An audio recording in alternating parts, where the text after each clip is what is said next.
Good afternoon, नमस्कार, आदाब, सत श्री अकाल, वेलकम, सुस्वागतम सभी लोगों का। जी, क्लास लाइव हो चुकी है, एब्सोल्युटली लाइव। 12:34 अब हो चुके हैं।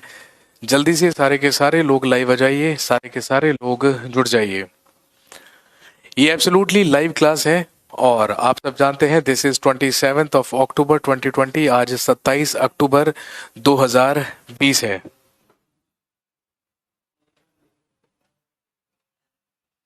सर, क्लास नोट्स मिलेगा या नहीं? भाई बिल्कुल मिलेगा, बिल्कुल पीडीएफ फॉर्म में आपको क्लास के नोट्स प्रोवाइड करवा दिए जाएंगे। लेकिन फिर भी क्लास के नोट्स तो आपको डेफिनेटली मिलेंगे, लेकिन मैं फिर भी आपसे यही कहना चाहूँगा कि कोशिश कीजिए कि अगर आप ड्यूरिंग क्लास खुद अपने कर कमलों से, खुद अपने हाथों से ही नोट्स बनाने की कोशिश करेंगे तो ज़्यादा फायदे में रहेंगे, ज़्यादा अच्छे रहेंगे और ज़्यादा सुखी रहेंगे। क्लास अगर मिस हो जाए तो क्या ले पाएंगे? जी हाँ, यदि आप क्लास लाइव अटेंड नहीं कर पाए हैं किसी भी कारणवश या किसी भी मजबूरीवश, तो कोई दिक्कत नहीं है। उसका जो रिकॉर्डेड वीडियो रहेगा वो आपके एप्लीकेशन में बना रहेगा। तब तक बना रहेगा जब तक उस बैच की वैधता रहेगी, जब तक उस बैच की वैलिडिटी रहेगी, तो वो तब तक बना रहेगा। इस बात के लिए आप निश्चिंत रहें। अगर आप लाइव क्लास नहीं अटेंड कर पाते हैं तो कोई भी दिक्कत नहीं है, आप उसे रिकॉर्डेड फॉर्म में कितनी भी बार देख सकते हैं। Can I get your number please? Not at all, you don't need my number. आपको मेरे नंबर की कोई आवश्यकता नहीं है, ठीक है। अगर आप मुझे मैसेज करना चाहते हैं, कोई भी बात पूछना चाहते हैं, कोई भी प्रॉब्लम शेयर करना चाहते हैं, इसके लिए भगवान ने और बहुत सारे रास्ते बनाए हुए हैं। आप मेरे फेसबुक पेज पर जाएं, अभिषेक सुमन सर के नाम से मिलेगा। आप मेरे इंस्टाग्राम पर जाएं, अभिषेक सुमन हिस्ट्री के नाम से मिलेगा। वहां पर जाकर आप इस्तेमाल कर सकते हैं। तो उसके लिए आपको मेरे नंबर की कोई आवश्यकता नहीं है। करियर विल का नंबर आपके पास होगा।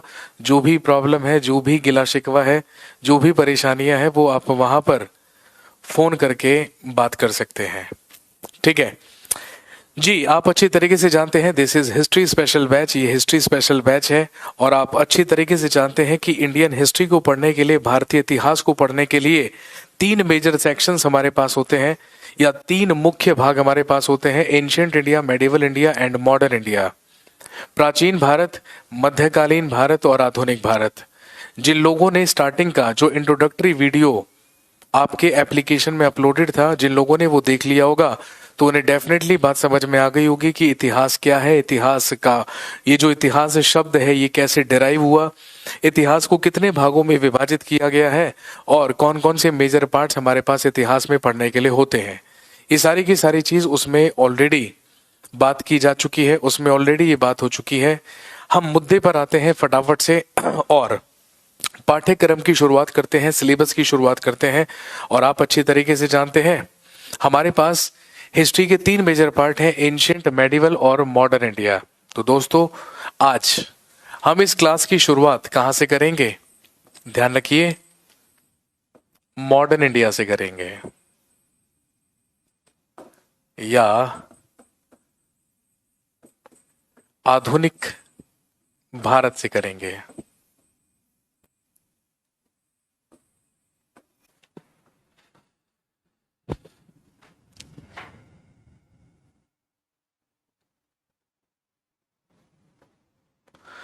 इसकी शुरुआत हम मॉडर्न इंडिया या आधुनिक भारत से करने जा रहे हैं। और आप अच्छी तरीके से जानते हैं आधुनिक भारत से इसलिए क्योंकि आप सब जानते हैं एग्जामिनेशन पॉइंट ऑफ व्यू से अगर हम बात करें तो कंपैरेटिवली एंशियंट और मेडिवल जो इंडिया है उससे ज्यादा इंपॉर्टेंट पार्ट है एग्जाम पॉइंट ऑफ व्यू से मॉडर्न इंडिया या आधुनिक भारत। और दोस्तों, आप अच्छी तरीके से जानते हैं कि आधुनिक भारत की जो शुरुआत है भाई वो इतिहासकारों के द्वारा 2 घटनाओं से मानी जाती है या 2 टाइम पीरियड से मानी जाती है। सबसे पहला, आधे इतिहासकार कहते हैं कि जब यूरोपियन कंपनीज का भारत में आगमन शुरू हुआ या जब यूरोपियन कंपनीज का भारत में अराइवल शुरू हुआ, तो वहीं से क्या शुरू हुआ? मॉडर्न इंडिया शुरू हुआ या वहीं से आधुनिक भारत की शुरुआत हुई। कुछ लोग यहाँ पर सिर्फ और सिर्फ ये कमेंट कर रहे हैं कि हमारा नाम ले लीजिए। बेटे, आपके नाम लेने से कुछ नहीं होगा। आपको उनका नाम लेना चाहिए और मुझे उनका नाम लेना होगा जो आपके एग्जाम के लिए इंपॉर्टेंट रहेंगे, जो हमें किस में पढ़ने हैं, हिस्ट्री में पढ़ने हैं। तो इंडियन हिस्ट्री में हम मॉडर्न इंडिया से शुरुआत कर रहे हैं, दैट इज आधुनिक भारत। और आप सब जानते हैं, मैंने आपसे कहा कि हम आधुनिक भारत की शुरुआत दो जगहों से मान सकते हैं। एक तो भारत में यूरोपियों के आगमन से, from the advent of Europeans in India. आप सब जानते हैं कि भारत में, या यदि हम भारतीय इतिहास के बारे में बात करें या इंडियन हिस्ट्री के बारे में बात करें, तो हमारे इतिहासकारों ने भारत में चलने वाले शासन के आधार पर इतिहास को तीन भागों में विभाजित कर दिया है। जैसे कि अगर हम एंशिएंट इंडिया के बारे में बात करें, अगर हम प्राचीन भारत के बारे में बात करें, तो आप अच्छी तरीके से जानते हैं कि जो एंशिएंट इंडिया है, जो प्राचीन भारत है, उस पूरे के पूरे भाग में, उस पूरे के पूरे पार्ट में हम भारत में हिंदू शासन या हिंदू रूल के बारे में बात करते हैं। लेकिन धीरे धीरे हिंदुओं या हिंदू राजाओं के हाथों से जो शक्ति है वो धीरे धीरे छीनकर किसके पास चली जाती है, मुस्लिम इन्वेडर्स, मुस्लिम रूलर्स या मुसलमान शासकों के पास चली जाती है। और फिर उसके बाद मेडिवल इंडिया की शुरुआत होती है, जिसमें पूरे मेडिवल इंडिया में लगभग हम भारत में मुस्लिम शासन या मुस्लिम शक्ति के बारे में बात करते हैं। लेकिन एक बार फिर से एक ट्रांजिशन आता है, फिर से एक बदलाव आता है, जब मुसलमान शासकों के हाथों से सारी की सारी जो शक्ति है वो किसके पास चली जाती है,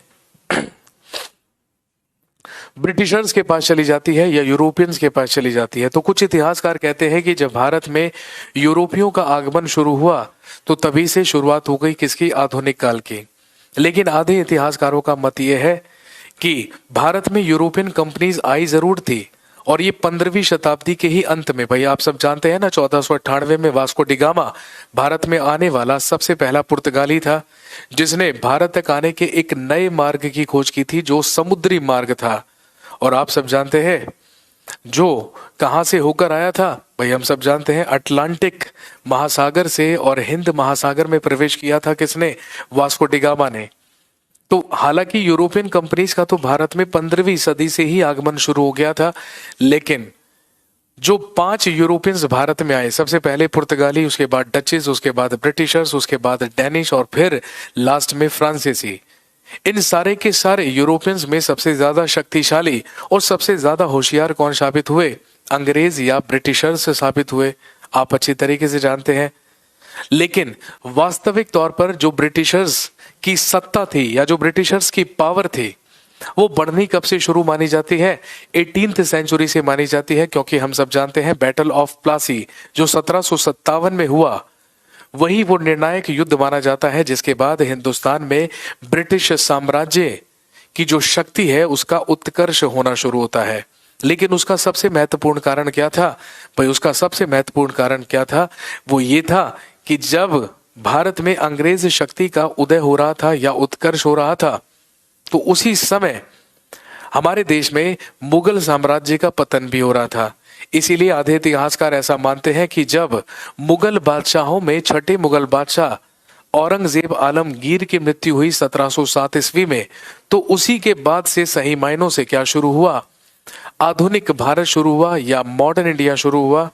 क्योंकि भारत में मुगल शक्ति का कमजोर होना और भारत के मुगलों का पतन होना ही एक महत्वपूर्ण कारण था, जिसकी वजह से यहाँ पर यूरोपियन शक्तियों ने अपने पैर जमाए और अपने आप को बहुत ज्यादा पावरफुल किया और अपना उत्कर्ष किया। तो दोस्तों, हम लोग मॉडर्न इंडिया या आधुनिक भारत की शुरुआत 1707 से करेंगे, जब औरंगजेब की मृत्यु होती है। और ध्यान रखेंगे 1707 ईस्वी से लेकर 1947 ईस्वी तक का ही जो पीरियड है, इसे क्या कहा जाता है, मॉडर्न इंडिया कहा जाता है या आधुनिक भारत कहा जाता है। और आप सब जानते हैं, यदि हम मॉडर्न इंडिया को भी डिवाइड कर दें तो इसे भी हम कैसे डिवाइड कर सकते हैं, हम पहले 1707 ईस्वी से लेकर 1885 ईस्वी तक का पीरियड पढ़ते हैं। और ये जो 1707 ईस्वी से लेकर 1885 तक का पीरियड है, ये वो पीरियड है जिसमें भारतीय राजाओं की जो शक्ति है वो क्या होगी, कमजोर होगी। मुगल साम्राज्य का पतन होगा, 1857 का विद्रोह होगा। लेकिन दूसरी तरफ अंग्रेजों का उत्कर्ष होगा, दूसरी तरफ अंग्रेजों की शक्ति बढ़ेगी। लेकिन आप अच्छी तरीके से जानते हैं कि 1757 में जब बैटल ऑफ प्लासी होगा, जब प्लासी का युद्ध लड़ा जाएगा, तो वहीं से वास्तविक तौर पर जो हिंदुस्तान की सत्ता है, जो पावर है, वो अंग्रेजों के हाथ में आने लगेगी। इसके बाद बैटल ऑफ बक्सर होगा 1764 में। उसके बाद बंगाल पर अंग्रेजों के द्वारा अधिकार कर लिया जाएगा। और हम सब जानते हैं 1857 के आते आते लगभग पूरे के पूरे भारत के भूभाग पर अंग्रेजों का अधिकार होगा। लेकिन हमारे सब्र का बांध टूटेगा, क्योंकि 1757 बैटल ऑफ प्लासी से ही अंग्रेजों ने भारतीयों का ज्यादा शोषण करना शुरू कर दिया था। हमारे सब्र का बांध 1857 में टूटेगा। और हम सब जानते हैं 1857 में ही क्या होगा, 1857 का विद्रोह होगा। और जब 1857 का विद्रोह होगा तो उसी के बाद औपचारिक तौर पर यह घोषणा कर दी जाएगी कि अब भारत में ईस्ट इंडिया कंपनी का प्रशासन नहीं, बल्कि महारानी विक्टोरिया का शासन चलेगा। उसी के बाद हमारे देश में क्राउन रूल या क्राउन का शासन शुरू होगा। और ध्यान रखेंगे 1885 में जब कांग्रेस की स्थापना होगी, तो कांग्रेस की स्थापना होते ही हम लोग बढ़ चलेंगे मॉडर्न इंडिया के सेकंड पार्ट की तरफ, जिसको हम क्या कहते हैं, इंडियन नेशनल मूवमेंट, जिसको हम इंडियन नेशनल मूवमेंट कहते हैं या भारतीय राष्ट्रीय आंदोलन कहते हैं।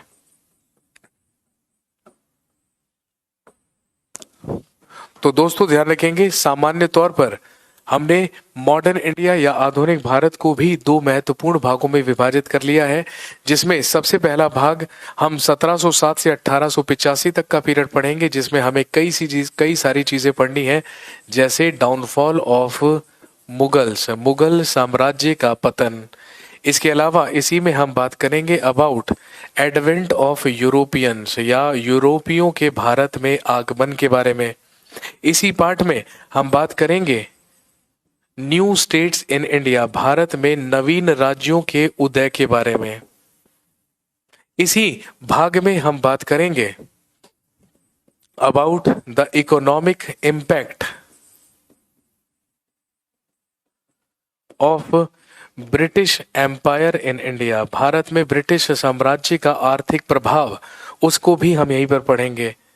इसके अलावा इसी में हम बात करेंगे हमारे देश में होने वाले कुछ socio religious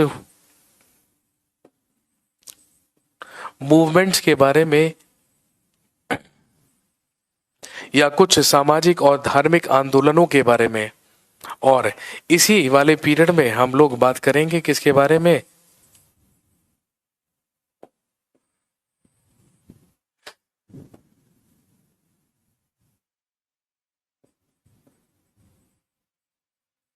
development under British empire या ब्रिटिश साम्राज्य के अधीन जो विकास हुए हमारे देश में, उसके बारे में भी हम इसी पार्ट में बात करेंगे। ये कुछ वो महत्वपूर्ण चीजें होंगी जिसको हम पढ़ेंगे इस पीरियड में। और जो अगला पार्ट होगा 1885 से 1947 तक का, इसमें आप इंडिया फ्रीडम स्ट्रगल या भारतीय राष्ट्रीय आंदोलन के बारे में बात करेंगे, जिसमें हम बात करेंगे अपने स्वतंत्रता संघर्ष के बारे में या अपने फ्रीडम स्ट्रगल के बारे में। तो दोस्तों आप अच्छी तरीके से जानते हैं वो मुगल साम्राज्य जिसकी स्थापना जहीरुद्दीन मोहम्मद बाबर के द्वारा 1526 ईस्वी में की गई थी, वो मुगल साम्राज्य आप सब जानते हैं हिंदुस्तान के इतिहास का सबसे शक्तिशाली और सबसे समृद्धशाली साम्राज्यों में से एक था। और 1526 से लेकर 1707 ईस्वी तक यदि हम बात करें तो इसमें केवल और केवल मुगल साम्राज्य की क्या हुई, प्रोग्रेस हुई, उन्नति हुई या उनकी समृद्धि में विकास हुआ। और 1526 से लेकर 1707 ईस्वी तक 6 मुगल बादशाहों ने शासन किया, बाबर, हुमायूं, अकबर, जहांगीर, शाहजहां और औरंगजेब। लेकिन जैसे ही 1707 ईस्वी में, भाई आप सब जानते हैं 3 मार्च 1707 ईस्वी में जैसे ही महाराष्ट्र के अहमदनगर स्थान पर औरंगजेब की मृत्यु हुई, तो जैसे ही औरंगजेब मरा तो औरंगजेब के मरते ही मुगल साम्राज्य का पतन शुरू हुआ। और हमारे इतिहासकार कहते हैं कि यहीं से शुरुआत होती है किसकी, मॉडर्न इंडिया या आधुनिक भारत की। तो हम यहीं से आधुनिक भारत की क्या कर रहे हैं, शुरुआत कर रहे हैं। और ध्यान रखेंगे मॉडर्न इंडिया में सबसे पहला टॉपिक जिसकी शुरुआत आज हम कर रहे हैं वो कौन सा होगा। हेडिंग डाल लीजिए, डाउनफॉल ऑफ मुगल एम्पायर या मुगल साम्राज्य का पतन।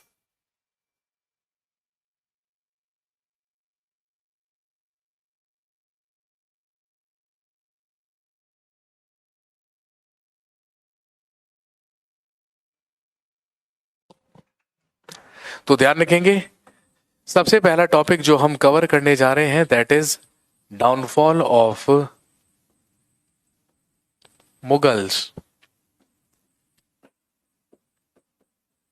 या मुगलों का पतन।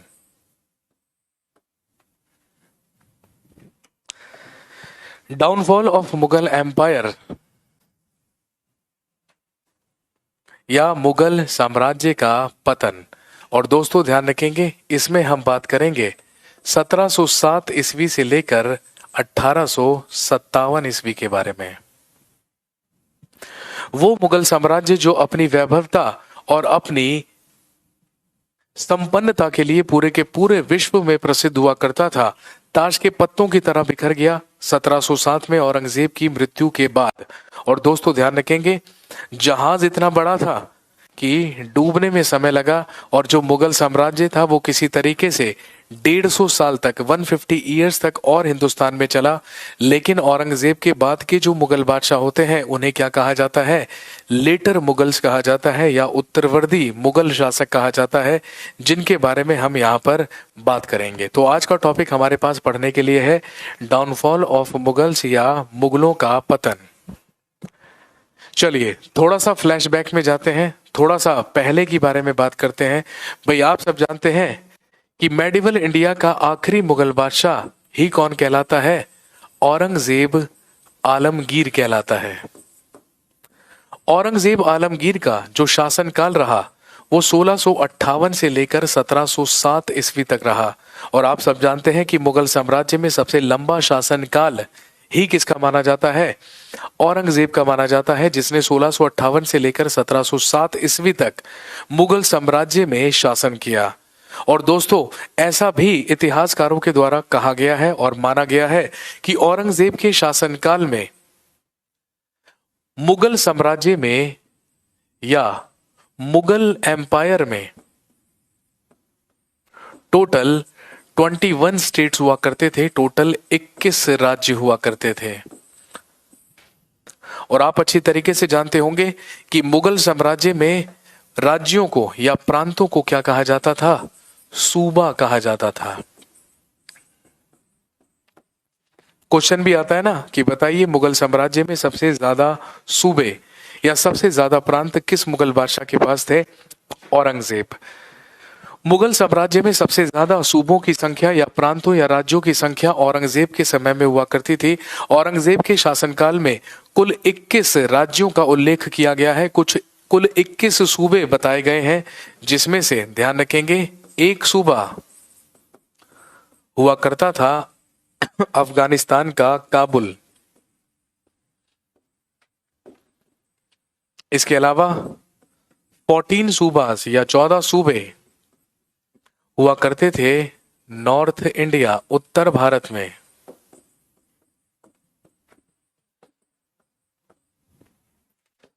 और 6 सूबे या 6 प्रांत या 6 राज्य कहां पर, साउथ इंडिया या दक्षिण भारत में।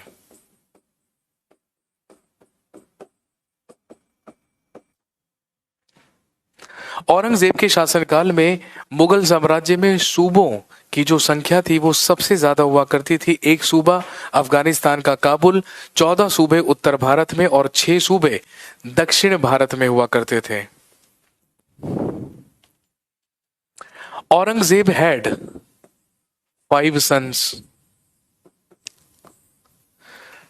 जो मुगल बादशाह औरंगजेब था उसके कुल 5 पुत्र थे। और ध्यान रखेंगे इसके जो 5 पुत्र थे उनके नाम थे मोहम्मद सुल्तान, मोहम्मद अकबर,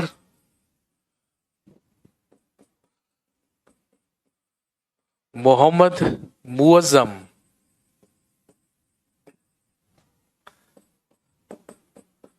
मोहम्मद आजम और मोहम्मद कामबख्श। औरंगजेब के 5 पुत्र हुआ करते थे जिनके नाम मोहम्मद सुल्तान, अकबर, मुअज्जम आजम और कामबख्श थे।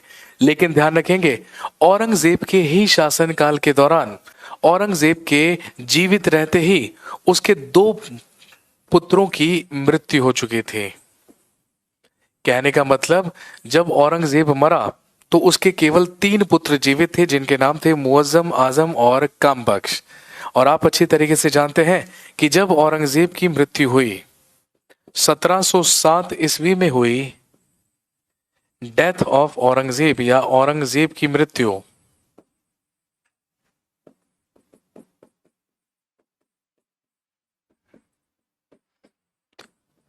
एग्जाम में कई बार पूछा जा चुका है कि औरंगजेब की मृत्यु कहां पर हुई थी। ध्यान रखेंगे, महाराष्ट्र के अहमदनगर में मरा था औरंगजेब। और आप अच्छी तरीके से जानते होंगे कि महाराष्ट्र का ही एक जिला है अहमदनगर, वर्तमान में भी है। इसी स्थान पर औरंगजेब की मृत्यु हुई थी। 1707 ईस्वी में जब औरंगजेब की मृत्यु हुई तो इसके मरने के टाइम पर या 1707 ईस्वी में मुगल साम्राज्य सबसे ज्यादा विस्तृत हुआ करता था, सबसे ज्यादा बड़ा हुआ करता था। इसमें कुल 21 सूबे हुआ करते थे। एक काबुल अफगानिस्तान, 14 सूबे उत्तर भारत में और 6 सूबे दक्षिण भारत में। इतना बड़ा साम्राज्य छोड़कर अपने उत्तराधिकारियों के लिए मरा था कौन? मुगल बादशाह औरंगजेब। लेकिन इतिहासकार कहते हैं कि जितना योग्य और कुशल शासक औरंगजेब हुआ करता था, उतने ही अयोग्य और नालायक उसके उत्तराधिकारी साबित हुए। और ताश के पत्तों की तरह मुगल साम्राज्य का पतन हुआ, क्योंकि जैसे ही औरंगजेब की मृत्यु हुई 1707 ईस्वी में, तो बस एक गृह युद्ध छिड़ा, सिंहासन की लड़ाई शुरू हुई। किस किस के बीच? मुअज्जम आजम और कामबख्श के बीच। और आप सब जानते हैं इस गृह युद्ध को जीता इन तीनों में ही सबसे बड़े भाई मोहम्मद मुअज्जम ने। और दोस्तों ध्यान रखेंगे, 1707 ईस्वी में एक बैटल लड़ा गया जिसे कहा जाता है बैटल ऑफ जजाओ या जजाओं का युद्ध।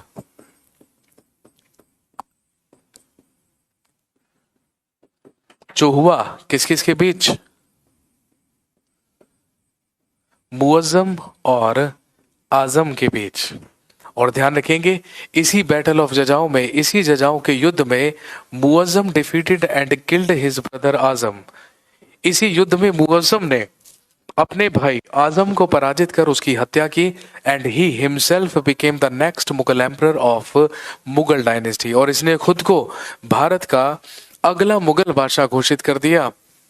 और आप अच्छी तरीके से जानते हैं, और ये भारत का अगला मुगल बादशाह बना किस नाम से? बहादुर शाह के नाम से या बहादुर शाह प्रथम के नाम से। इसी को शाह आलम भी कहा जाता है।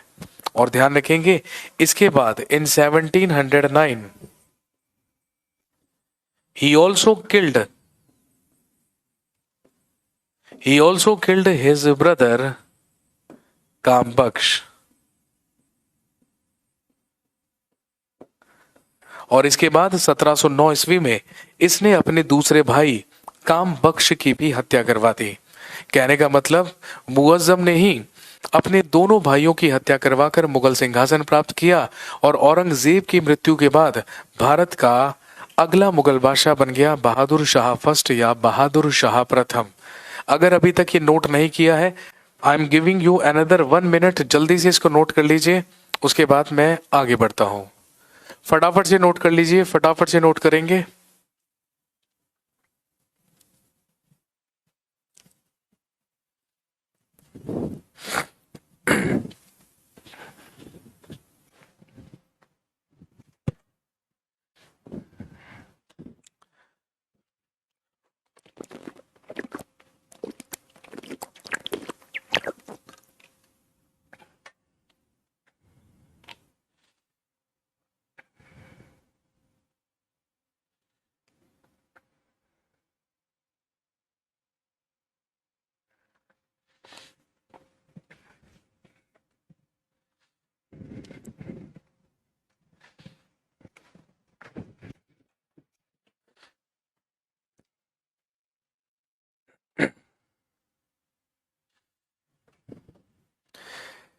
चलिए जी आगे बढ़ते हैं। तो औरंगजेब की मृत्यु के बाद जो उत्तराधिकार की लड़ाई लड़ी गई उसे जीता मुअज्जम ने। और हम सब जानते हैं भारत का अगला मुगल बादशाह मुअज्जम बना bye the name of Bahadur Shah first और शाह आलम फर्स्ट।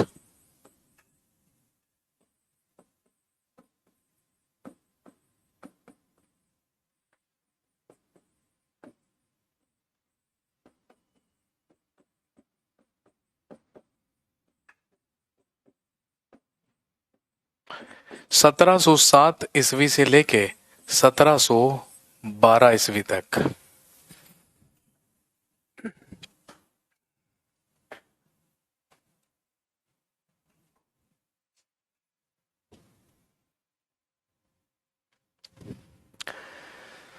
औरंगजेब की मृत्यु के बाद उसका बड़ा बेटा मुअज्जम बहादुर शाह प्रथम या शाह आलम प्रथम के नाम से भारत का अगला मुगल बादशाह बना। और ध्यान रखेंगे at the age of 63 years 63 वर्ष की आयु में। आपसे सवाल पूछेंगे कि बताइए सबसे ज्यादा उम्र में मुगल बादशाह बनने वाला शासक कौन था। तो आप अच्छी तरीके से जानते हैं he was Bahadur Shah first और शाह आलम फर्स्ट। यही भारत का इकलौता मुगल बादशाह है जो सबसे ज्यादा उम्र में भारत का मुगल बादशाह बना था। इसीलिए ये इतिहास में प्रसिद्ध हुआ किस नाम से। इसी को क्या कहा जाता है, बूढ़ा बादशाह कहा जाता है।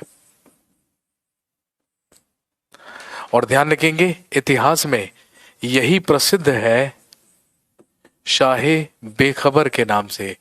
इसी मुगल बादशाह को शाहे बेखबर भी कहा जाता है। मुगल एम्पायर में जितने भी मुगल बादशाह हुए उनमें सबसे ज्यादा उम्र में मुगल बादशाह बनने वाला शासक ही कौन हुआ, बहादुर शाह प्रथम या शाह आलम प्रथम, जिसका शासनकाल 1707 ईस्वी से लेके 1712 ईस्वी तक रहा। ये 63 साल की उम्र में भारत का मुगल बादशाह बना था, इसीलिए बूढ़ा बादशाह कहलाता है।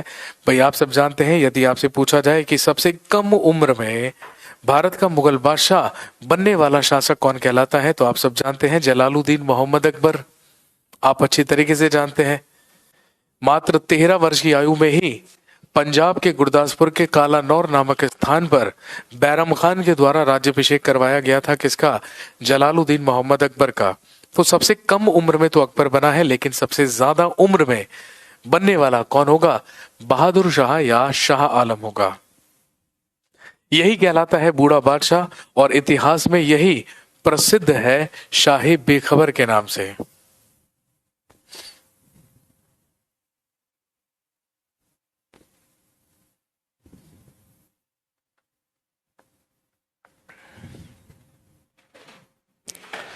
आप अच्छी तरीके से जानते हैं कि औरंगजेब के शासनकाल से ही मुगलों और सिखों के बीच में क्या चल रहा था, संघर्ष चल रहा था या स्ट्रगल चल रहा था।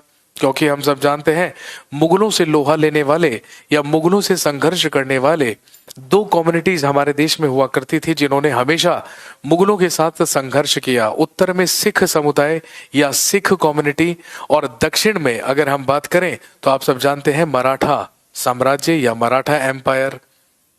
तो यही कारण हुआ क्योंकि बहादुर शाह प्रथम एक उम्र दराज मुगल बादशाह था या एक बूढ़ा बादशाह था।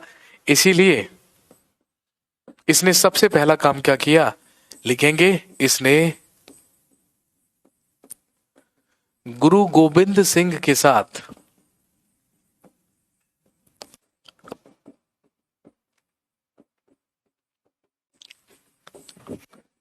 संधि करके मेल मिलाप की नीति अपनाई।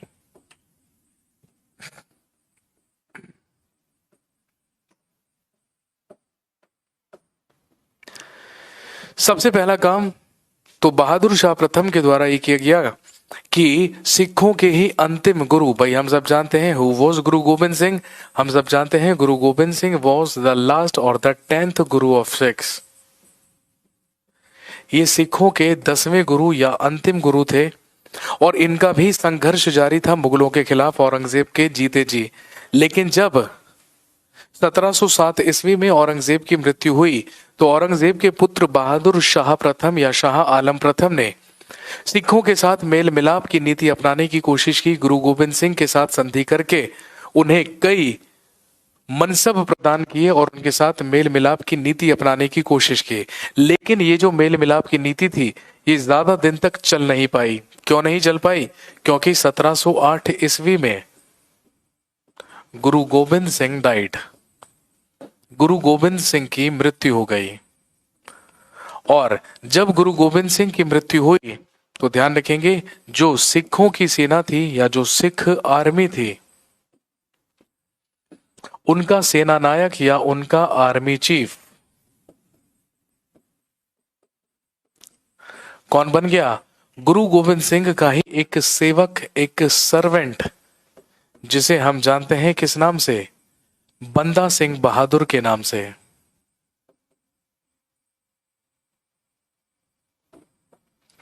तो गुरु गोविंद सिंह के साथ तो मुगलों ने संधि कर ली थी, उन्हें मनसब प्रदान करके किसी तरीके से संतुष्ट कर दिया था। लेकिन 1708 ईस्वी में महाराष्ट्र के ही नांदेड़ नामक स्थान पर गुरु गोविंद सिंह की भी मृत्यु हो गई।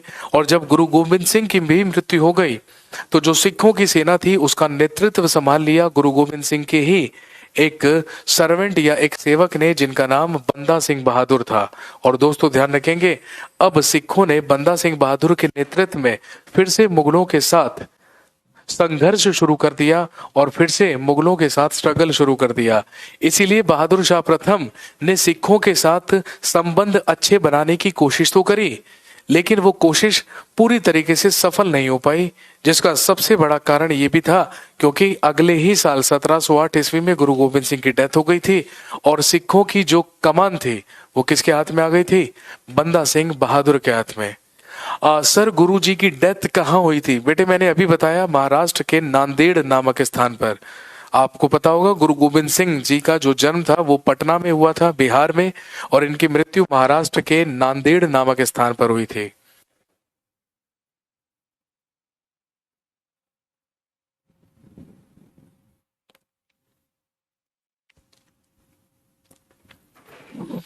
इसके अलावा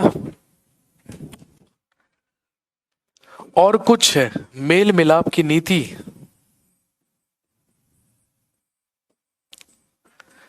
बहादुर शाह प्रथम के द्वारा कुछ और शासकों के साथ भी बनाई गई। भाई हम सब जानते हैं, अगर हम औरंगजेब के बारे में बात करें तो आप अच्छी तरीके से जानते हैं कि जो औरंगजेब था वो लगभग आधे हिंदुस्तान को अपना दुश्मन बनाकर मरा था, क्योंकि अपनी नीतियों और जरूरत से ज्यादा धार्मिक कट्टरता की वजह से ज्यादातर जो शासक थे वो मुगलों से या औरंगजेब के शासन से क्या थे? असंतुष्ट थे। इसीलिए औरंगजेब की मृत्यु के बाद उसका वृद्ध पुत्र या उसका बूढ़ा उत्तराधिकारी सारे के सारे शासकों के साथ मेल मिलाप की नीति या मेल मिलाप बनाने की कोशिश कर रहा था, ताकि जिन लोगों से मुगलों के संबंध खराब हुए हैं उन्हें कहीं ना कहीं क्या करा जाए? सुधारा जाए, उन्हें कहीं ना कहीं ठीक किया जाए।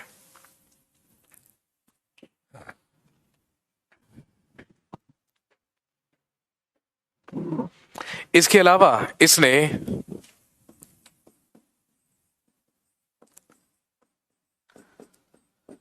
बुंदेला सरदार छत्रसाल के साथ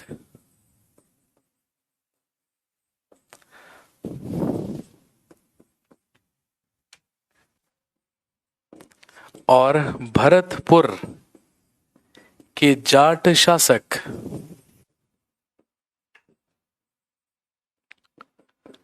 चूड़ामन जाट के साथ भी मेल मिलाप की नीति अपनाई।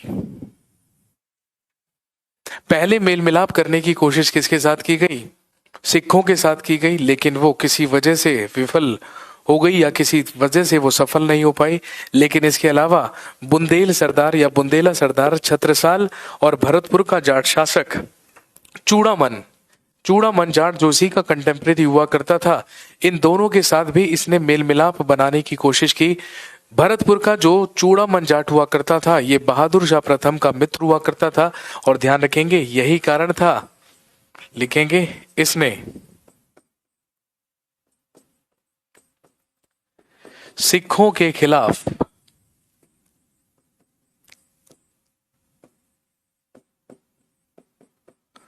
मुगलों के अभियान में मदद भी की थी।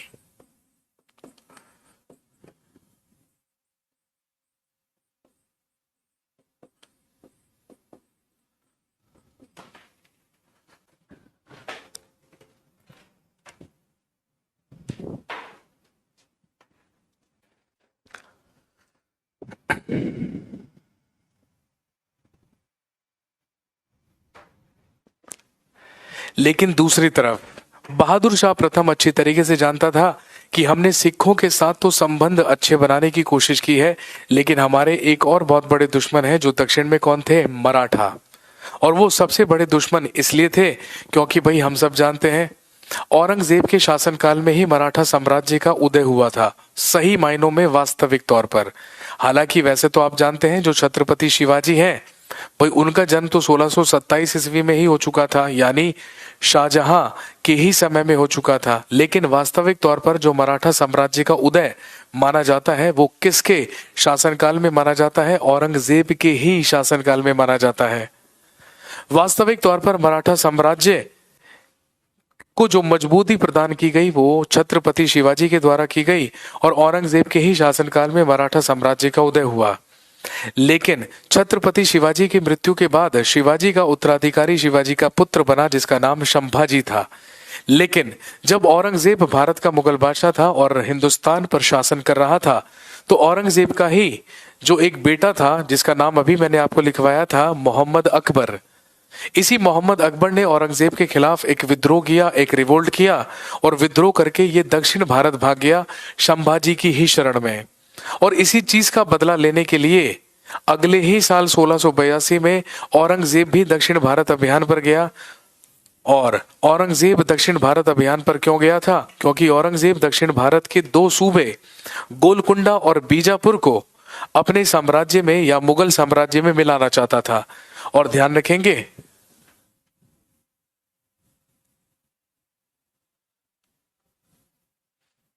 जब औरंगजेब अपने दक्षिण भारत अभियान पर गया था या जब अपने साउथ इंडिया मिशन पर गया था, जिसका सबसे महत्वपूर्ण उद्देश्य ही क्या था, दक्षिण भारत के दो सूबों को मुगल साम्राज्य में मिलाना, एक बीजापुर और दूसरा गोलकुंडा। तो औरंगजेब ने पहले 1686 ईस्वी में बीजापुर और फिर 1687 ईस्वी में गोलकुंडा प्रांतों को जीतकर या सूबों को जीतकर उन्हें मुगल साम्राज्य में मिलाया था। लेकिन जब औरंगजेब दक्षिण भारत अभियान पर गया था तो वो अच्छी तरीके से जानता था कि उसका विद्रोही पुत्र, उसका विद्रोही बेटा अकबर किसकी शरण में है, शिवाजी के बेटे की शरण में है जिसका नाम था संभाजी।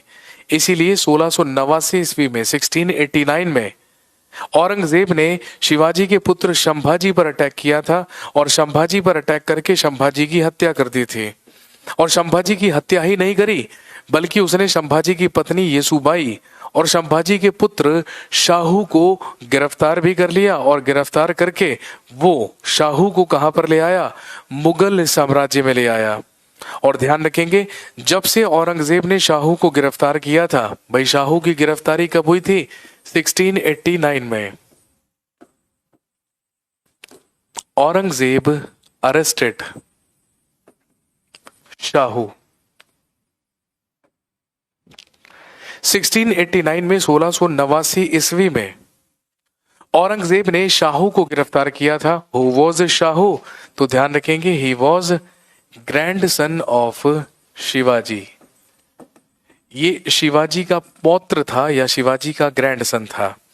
इसको 1689 में औरंगजेब गिरफ्तार करके लेकर आया था और 1689 से लेकर औरंगजेब के मरने तक ये मुगलों की ही कैद में था। कहने का मतलब जब बहादुर शाह प्रथम भारत का मुगल बादशाह बना तो पिछले 18 साल से शिवाजी का पोता, शिवाजी का पौत्र शाहू मुगलों की ही कैद में था और दक्षिण से लगातार मुगलों के खिलाफ संघर्ष कर रहे थे कौन, मराठास।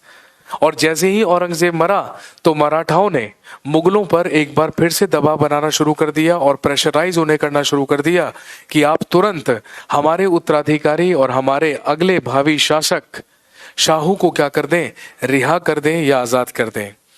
और क्योंकि आप अच्छी तरीके से जानते हैं कि ये तो एक बूढ़ा बादशाह था, किसी से लड़ाई झगड़ा नहीं करना चाहता था और चैन से शासन करना चाहता था। इसीलिए इसने मराठाओं के साथ भी मेल मिलाप बढ़ाने की कोशिश की, जिसका सबसे बड़ा प्रमाण यही है कि जब बहादुर शाह प्रथम भारत का मुगल बादशाह बना, तो ध्यान रखेंगे इसी के द्वारा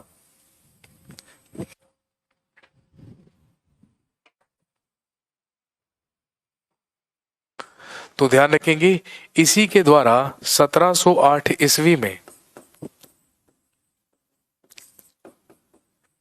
शाहू को मुक्त कर दिया गया।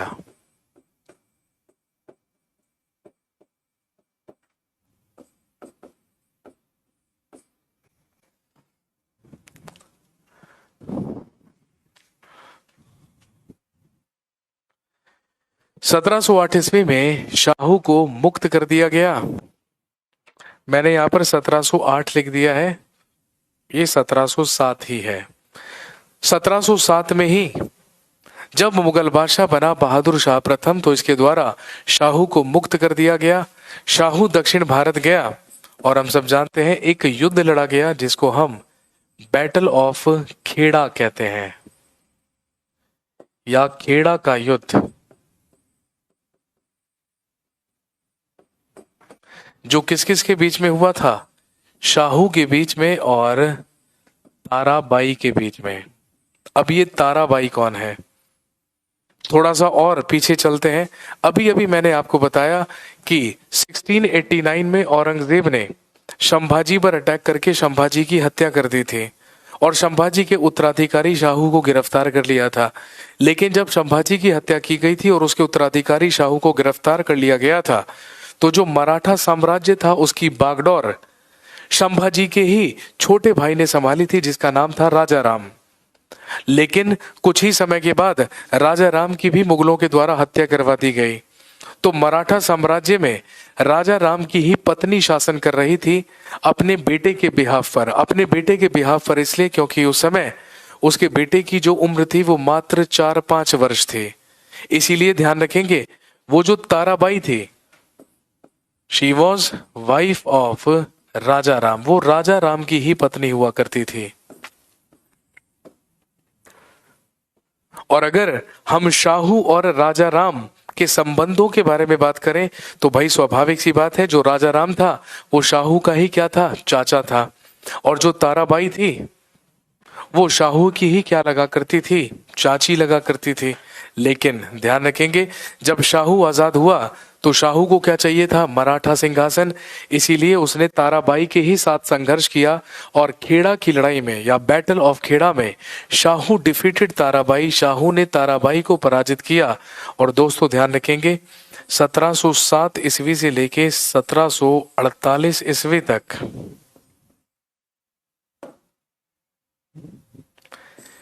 या सिर्फ लिखेंगे इन 1707 और 1707 ईस्वी में Shahu became the next Maratha ruler. और यही शाहू ताराबाई को पराजित करके मराठाओं का अगला शासक बन गया by the name of Chhatrapati Shivaji Maharaj, या छत्रपति शिवाजी महाराज के नाम से। दोबारा से समझेंगे, भारत का मुगल बादशाह कौन बना है? बहादुर शाह प्रथम बना है, जो औरंगजेब के जीवित 3 पुत्रों में या 3 बेटों में सबसे बड़ा बेटा है। ठीक है। इसी मुअज्जम ने जजाओं के युद्ध में अपने भाई आजम की हत्या करके खुद को मुगल बादशाह घोषित किया है। किस नाम से? बहादुर शाह के नाम से। लेकिन क्योंकि हम मुगल साम्राज्य में एक और बहादुर शाह पढ़ेंगे, इसीलिए हम इसको बहादुर शाह प्रथम कह रहे हैं। ठीक है। इसी को शाह आलम भी कहा जाता है। इसको हम शाह आलम फर्स्ट इसलिए कह रहे हैं क्योंकि हमें आगे चलकर एक शाह आलम सेकंड भी पढ़ना है। ठीक। तो यहां पर भारत का मुगल बादशाह बना बहादुर शाह प्रथम। और मैंने कहा क्योंकि ये बूढ़ा मुगल बादशाह था, इसीलिए इसने ज्यादातर शासकों के साथ मेल मिलाप की नीति अपनाने की कोशिश की या सबके साथ कोऑपरेट करने की कोशिश की। सबसे पहले कोशिश की सिखों के साथ। सिखों के ही 10वें और अंतिम गुरु गुरु गोबिंद सिंह के साथ इसने संधि करी, उन्हें कुछ मनसब प्रदान किए, जिससे संतुष्ट हुए गुरु गोबिंद सिंह। लेकिन गुरु गोबिंद सिंह की मृत्यु हो जाने के बाद 1708 ईस्वी में सिखों की बागडोर या सिखों की सेना का नेतृत्व गुरु गोविंद सिंह के ही एक सेवक बंदा सिंह बहादुर ने संभाल ली और फिर से मुगलों के साथ संघर्ष करना शुरू कर दिया। कहने का मतलब कि मुगल्स और सिख अभी भी आपस में क्या चल रही है, दुश्मनी चल रही है। ठीक है।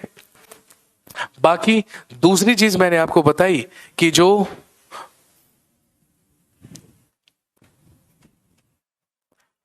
भरतपुर का जाट शासक हुआ करता था, जिसको हम चूड़ामन जाट के नाम से जानते हैं, उसके साथ भी मेल मिलाप की नीति अपनाई बहादुर शाह प्रथम ने, और उस चूड़ामन जाट ने सिखों के साथ संघर्ष करने में मुगलों की मदद भी करी। और इसके अलावा जो बुंदेला सरदार छत्रसाल था, उसके साथ भी मेल मिलाप की नीति अपनाकर उसे भी मित्र बना लिया बहादुर शाह प्रथम ने। लेकिन जो मराठा थे वो मुगलों के हितैषी नहीं थे, वो तो मुगलों के दुश्मन थे, क्योंकि उन्हीं का एक उत्तराधिकारी मुगलों की कैद में था, जिसको कभी औरंगजेब ने अपने शासनकाल में क्या किया था, अरेस्ट किया था। इसीलिए जब ये भारत का मुगल बादशाह बना तो इसने शिवाजी के पोते शाहू को मुक्त कर दिया, जिसका संघर्ष जाकर ताराबाई से हुआ, और खेड़ा के युद्ध में ही इसने ताराबाई को हराकर खुद मराठा सिंहासन प्राप्त कर लिया, और ये बन गया छत्रपति शाहू महाराज। ये छत्रपति शाहू महाराज के नाम से अगला मराठा शासक बन गया।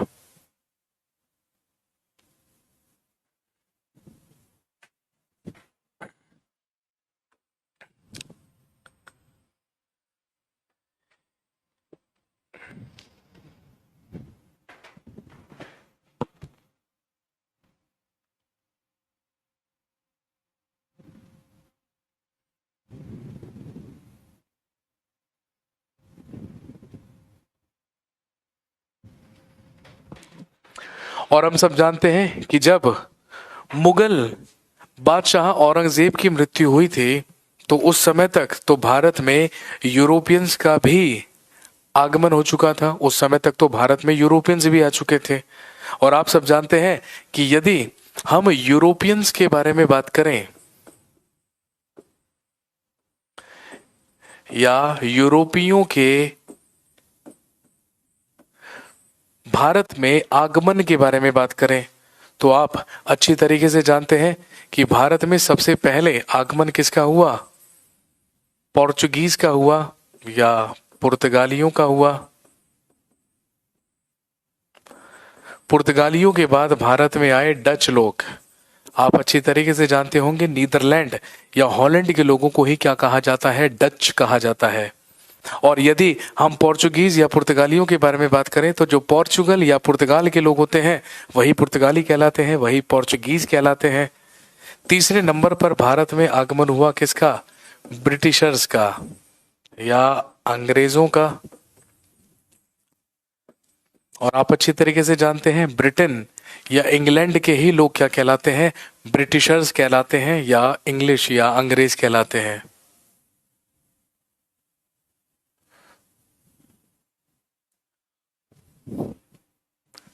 इसके बाद चौथे नंबर पर भारत में आगमन हुआ डेन्स का या डैनिश का। और हम सब जानते हैं the people from Denmark, Denmark के लोगों को ही क्या कहा जाता है, डेन्स कहा जाता है या डैनिश कहा जाता है। और इसके बाद भारत में आगमन हुआ फ्रेंच लोगों का या फ्रांसीसियों का। ये तो भारत में इन यूरोपियंस के आने का आगमन था। ईयर हालांकि पूछा नहीं जाता है, पूछ लिया जाए है ना तो बहुत सिंपल सी बात है। अब देखो मैंने ईयर नहीं लिखवाया ना तो यहाँ पर मुझे पता था कमेंट जरूर आएगा, सर पुर्तगाली कब आए थे।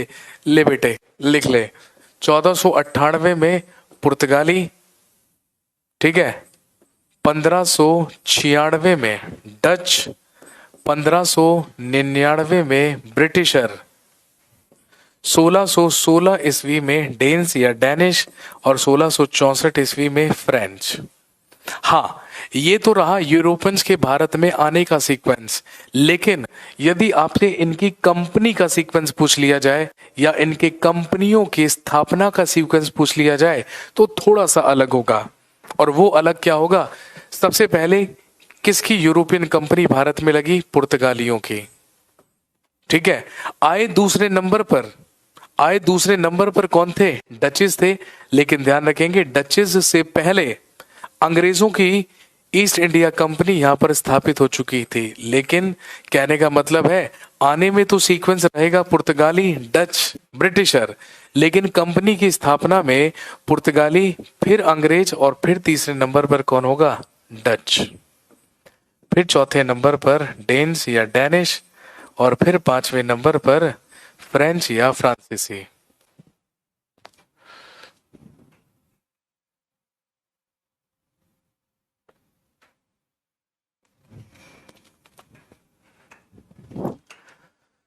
हाँ, विष्णु पूछ रहे हैं सर ये क्यों आए थे हमारे भारत में? बेटे इसके लिए हमारे पास पूरा अलग टॉपिक है, advent of Europeans in India, Bharat में यूरोपियों का आगमन, उसमें बात करेंगे हम। अभी तो हमें केवल और केवल, है ना, हमारा मेन टॉपिक क्या है? Downfall of Mughals. अभी तो हम सिर्फ और सिर्फ मुगलों को और यूरोपियंस को आपस में कनेक्ट करने की कोशिश कर रहे हैं। हमारा उद्देश्य ये जानना नहीं है। हाँ, इन शॉर्ट अभी सिर्फ इतनी सी बात समझ लीजिए कि जितनी भी यूरोपियन कंपनीज का भारत में आगमन हुआ है, उनका सबसे मुख्य उद्देश्य भारत में आने का क्या था? सबसे पहला यहाँ पर व्यापार करना, ट्रेड, सबसे महत्वपूर्ण उद्देश्य, सबसे पहला और मुख्य उद्देश्य था ट्रेड, व्यापार, और दूसरा था to spread Christianity in India, या भारत में ईसाई धर्म का प्रचार। आने का उद्देश्य तो यही था भाई, लेकिन धीरे धीरे आप सब जानते हैं व्यापार की आड़ में ही इन्होंने अपने राजनीतिक सत्ता को भी हिंदुस्तान में जमा लिया, और फिर राजनीतिक और प्रशासनिक तौर पर भी ये यहाँ पर क्या बन गए? अधिकारी बन गए। ये तो आप सब जानते ही हैं।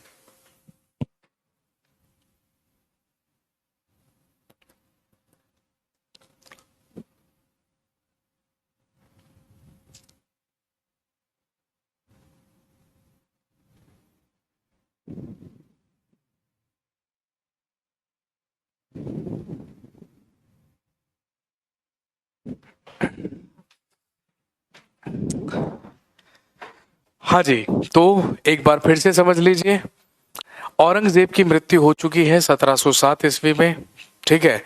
औरंगजेब की मृत्यु हो चुकी है, और औरंगजेब के मरने के बाद उसके जीवित 3 पुत्र मुअज्जम, आजम और कामबख्श, इन तीनों के बीच में उत्तराधिकार की लड़ाई हुई है, जिसमें भारत का मुगल बादशाह बना मुअज्जम, किस नाम से? बहादुर शाह या शाह आलम के नाम से, ठीक है। इसके बाद मैंने कहा कि इसने सारे के सारे ज्यादातर राजाओं के साथ मेल मिलाप की नीति अपनाने की कोशिश की, पहले सिखों के साथ संबंध अच्छे बनाने की कोशिश की, लेकिन विफल रहा, सफल नहीं हो पाया। बुंदेला सरदार छत्रसाल को अपना मित्र बना लिया, भरतपुर का चूड़ामन जाट भी इसका मित्र बन गया, और जब मुगलों ने सिखों के खिलाफ मिशन किए, अभियान किए या संघर्ष किए, तो उसमें चूड़ामन जाट ने मुगलों की मदद भी करी। मराठाओं का उत्तराधिकारी शाहू मुगलों की कैद में था, उसे भी रिहा कर दिया गया, उसे भी छोड़ दिया गया बहादुर शाह प्रथम के ही द्वारा, और वही दक्षिण में जाकर अगला मराठा शासक बन गया छत्रपति शाहू के नाम से। और दोस्तों ध्यान रखेंगे, औरंगजेब की मृत्यु से पहले 5 यूरोपियन कंपनीज भी हमारे देश में आ चुकी थी और स्थापित हो चुकी थी, जो पुर्तगाली, डच, अंग्रेज, डैनिश और फ्रांसीसी थे। और इतनी सी बात और ध्यान रखेंगे कि 1711 ईस्वी में 1711 ईस्वी में एक डच शिष्टमंडल भी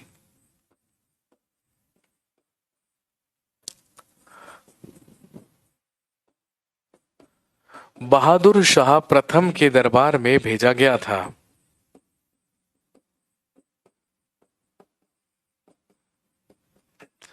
इसीलिए मैंने यहाँ पर यूरोपियन कंपनीज का जिक्र किया, क्योंकि यूरोपियन कंपनीज में एक डच कंपनी का ही शिष्टमंडल या डचों का ही शिष्टमंडल बहादुर शाह प्रथम के दरबार में भेजा गया था। और वो व्यक्ति जो इसके दरबार में आया था उसका नाम था, ध्यान रखेंगे, जेसुआ केटेलार। जेसुआ केटेलार नाम का ही एक व्यक्ति या एक डच इसके दरबार में आया था। और जब डचों का ही एक ग्रुप बहादुर शाह प्रथम के दरबार में आया, जिनका नेतृत्व जेसुआ केटेलार नाम का ही एक डच व्यक्ति कर रहा था, तो ध्यान रखेंगे मुगलों के द्वारा इनका भव्य स्वागत किया गया और इसमें एक पुर्तगाली महिला ने भी महत्वपूर्ण भूमिका निभाई थी। और ये पुर्तगाली महिला या पोर्चुगीज वुमेन, इसका नाम क्या था, ध्यान रखेंगे, जूलियाना। इस पुर्तगाली महिला का नाम था जूलियाना।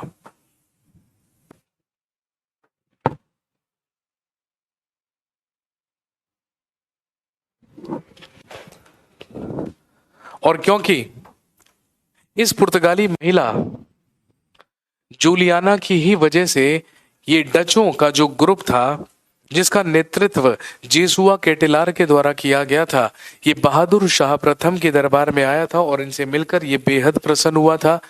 और क्योंकि ये किसकी वजह से हुआ था, जूलियाना की वजह से हुआ था, इसीलिए मुगल बादशाह बहादुर शाह प्रथम के द्वारा, ध्यान रखेंगे, इसी जूलियाना को विधवा और बीबी की उपाधि प्रदान की गई। मुगल बादशाह के ही द्वारा इस जूलियाना नामक स्त्री को दो उपाधियां दी गई थी, एक विधवा और दूसरी बीबी।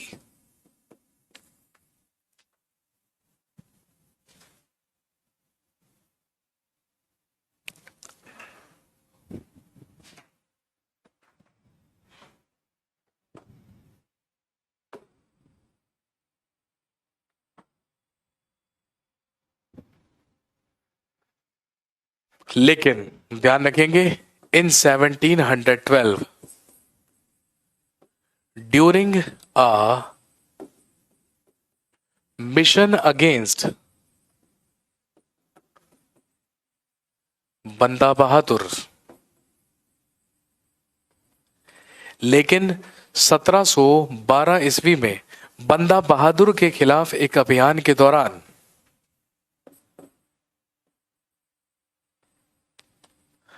Bahadur Shah first diet. पंजाब में ही बंदा सिंह बहादुर या सिखों के ही खिलाफ एक अभियान या एक मिशन कर रहा था बहादुर शाह प्रथम। और दोस्तों ध्यान रखेंगे, इसी अभियान के दौरान या इसी मिशन के दौरान 1712 ईस्वी में बहादुर शाह प्रथम की मृत्यु हुई। और जब बहादुर शाह प्रथम की मृत्यु हुई तो वही हुआ जो भाई स्वाभाविक तौर पर होना था, फिर से उत्तराधिकार की लड़ाई शुरू हुई बहादुर शाह प्रथम के ही पुत्रों में। और ध्यान रखेंगे, इस उत्तराधिकार की लड़ाई को जीता इसके सबसे बड़े बेटे ने, जिसका नाम था जहांदर शाह। और बहादुर शाह प्रथम की मृत्यु के बाद भारत का अगला मुगल बादशाह ही कौन बना, लिखिए, जहांदर शाह।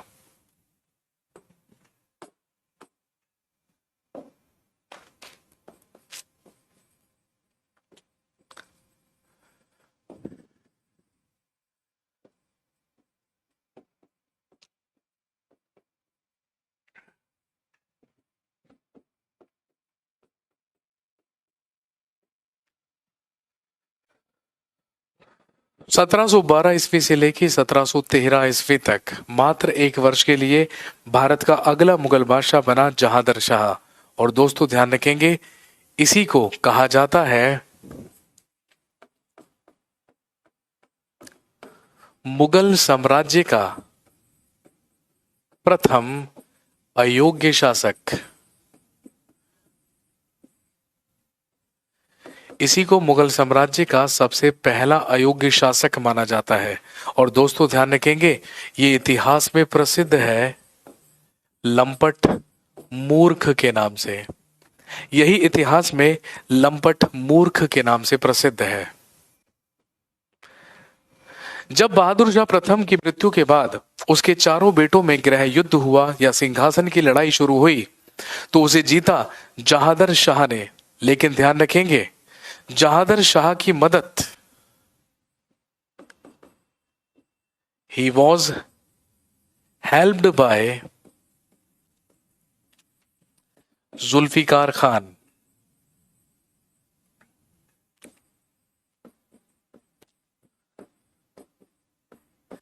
जुल्फिकार खान के द्वारा इसकी मदद की गई।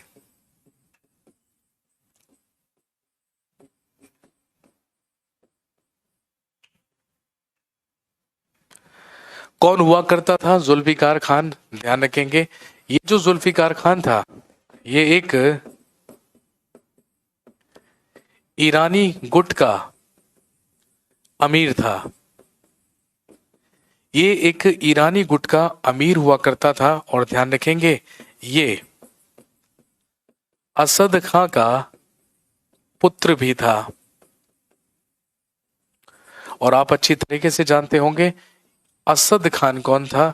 असद खान औरंगजेब के शासनकाल में औरंगजेब का वजीर हुआ करता था। इसी का बेटा था जुल्फिकार खान, जिसने जहादर शाह को मुगल सिंहासन तक पहुंचाने में उसकी मदद की। और क्योंकि जहादर शाह जुल्फिकार खान की मदद से ही भारत का मुगल बादशाह बना, इसीलिए खुश होकर जहादर शाह ने अपना वजीर ही किसे बना लिया? जुल्फिकार खान को। और मुगल साम्राज्य की जो वास्तविक बागडोर थी, या जो प्रैक्टिकली पावर थी, वो किसके हाथ में आ गई? जुल्फिकार खान के हाथ में आ गई। और इसने अपना वकील, और जहादर शाह ने अपना वकील इसी के पिता असद खान को नियुक्त कर दिया। और ध्यान रखेंगे, ये दोनों ही के दोनों पिता और पुत्र ईरानी गुट के नेता थे।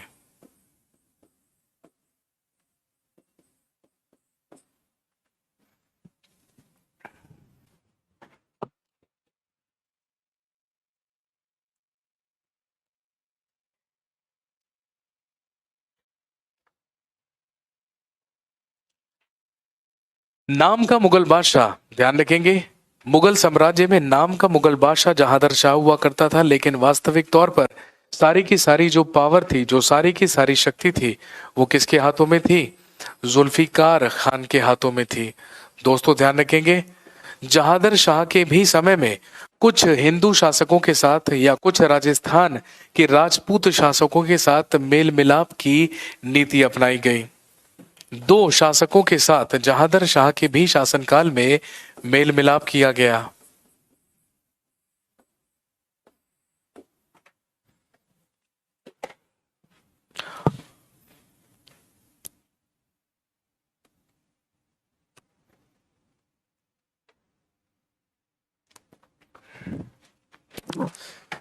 सबसे पहले मेल मिलाप की नीति, मेल मिलाप की नीति के तहत सबसे पहले मेल मिलाप किया गया किसके साथ? जयसिंह के साथ। जयसिंह कहाँ का शासक था? हम सब जानते हैं, ये आमेर का शासक था। इसे मालवा की सूबेदारी प्रदान की गई।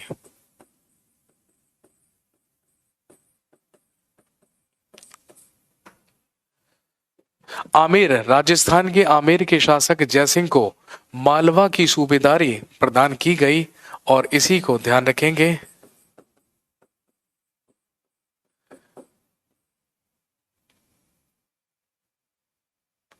मिर्जा राजा की उपाधि भी प्रदान की गई। इसी को मिर्जा राजा और सवाई की उपाधि भी प्रदान की गई। और दूसरा मेल मिलाप किया गया किसके साथ?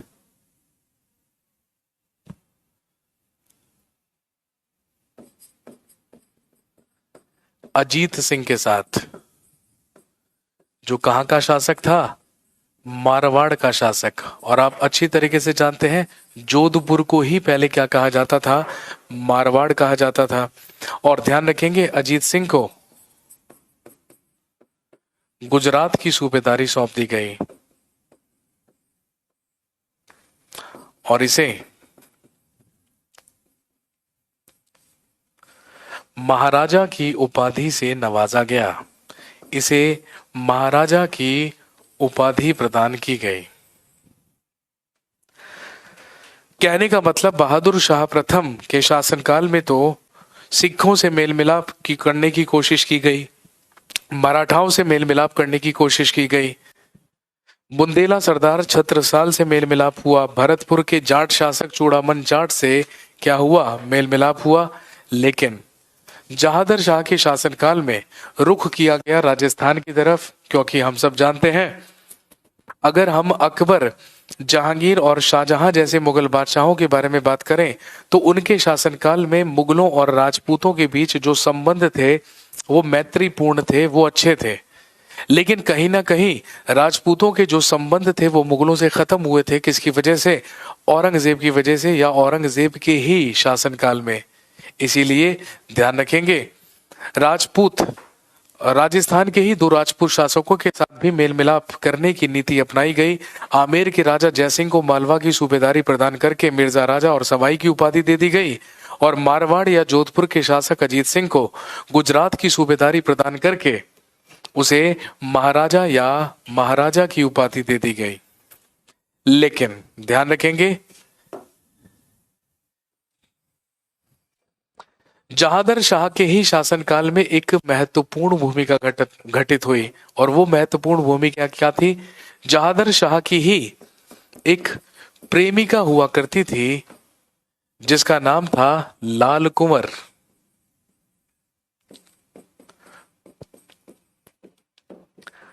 मुगल बादशाह जहादर शाह का दिल आया एक स्त्री पर जिसका नाम था लाल कुंवर, जो दिल्ली की एक वैश्या हुआ करती थी।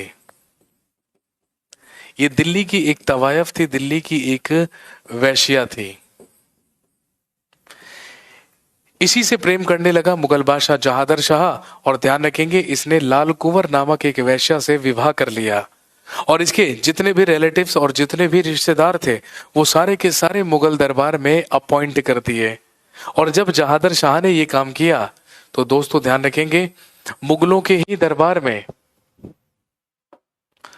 दो मंत्री काम किया करते थे जो इतिहास में प्रसिद्ध है सैयद ब्रदर्स के नाम से या सैयद बंधुओं के नाम से।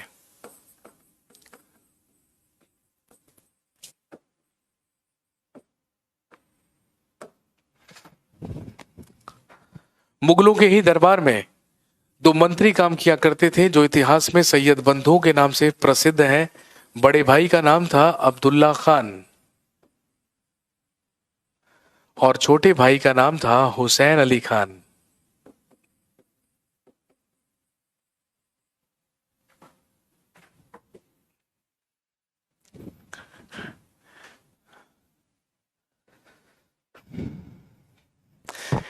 जब भारत के मुगल बादशाह जहादर शाह ने अपनी प्रेमिका लाल कुंवर जो कि एक दिल्ली की वैश्या हुआ करती थी उससे विवाह कर लिया और उसके सारे के सारे रिश्तेदारों को मुगल दरबार में अपॉइंट कर दिया, नियुक्त कर दिया, तो ध्यान रखेंगे जहादर शाह को ही सिंहासन से हटाने की योजना बनाने लगा फर्रुखशियर। और ध्यान रखेंगे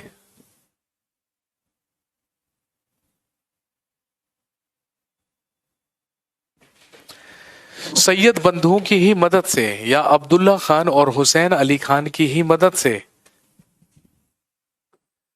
जहादर शाह की हत्या करवाकर मुगल सिंहासन पर मुगल बादशाह बनकर अगला मुगल एम्परर बैठा फर्रुखशियर।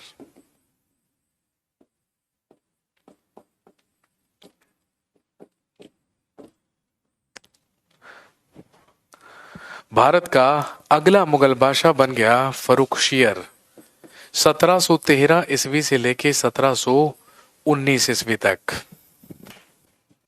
और ध्यान रखेंगे फर्रुखशियर ही इतिहास में प्रसिद्ध है ग्रेनिथ कायर के नाम से।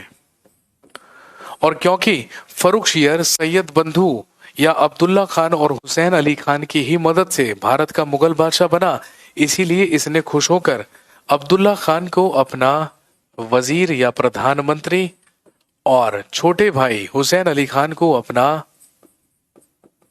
मीर बख्शी नियुक्त कर दिया या मीर बख्शी बना लिया। अब आपसे पूछेंगे मीर बख्शी क्या होता है। ध्यान रखेंगे मुगल साम्राज्य में सेनापति या आर्मी चीफ को ही तो क्या कहा जाता था, मीर बख्शी कहा जाता था। तो इधर भारत का मुगल बादशाह बन गया है मुगल एम्परर फर्रुखशियर। किसकी मदद से बना है, सैयद ब्रदर्स या सैयद बंधु की मदद से। तो एक तरफ फर्रुखशियर भारत का मुगल बादशाह रहेगा, लेकिन वास्तविक तौर पर सारी की सारी शक्तियां किसके पास आ जाएंगी, सैयद बंधुओं के पास आ जाएंगी। और अब अगले 4 मुगल बादशाह फर्रुखशियर, रफी उद दरजाद, रफी उद दौला और मोहम्मद शाह, ये जो 4 मुगल बादशाह होंगे ये सैयद बंधुओं की ही मदद से या सैयद बंधुओं के ही रहमो करम से भारत के मुगल बादशाह बनेंगे।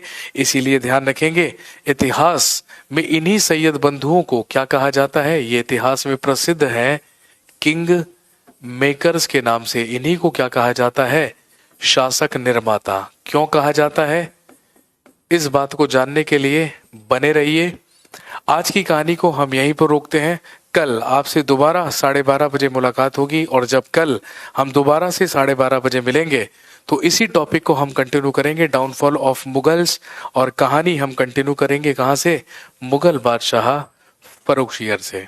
चलिए जी, दैट्स ऑल फॉर टुडे। कल दोबारा से हम मिलेंगे और फिर इस टॉपिक को कंप्लीट करेंगे। थैंक यू वेरी मच, शुक्रिया, हैव अ नाइस डे।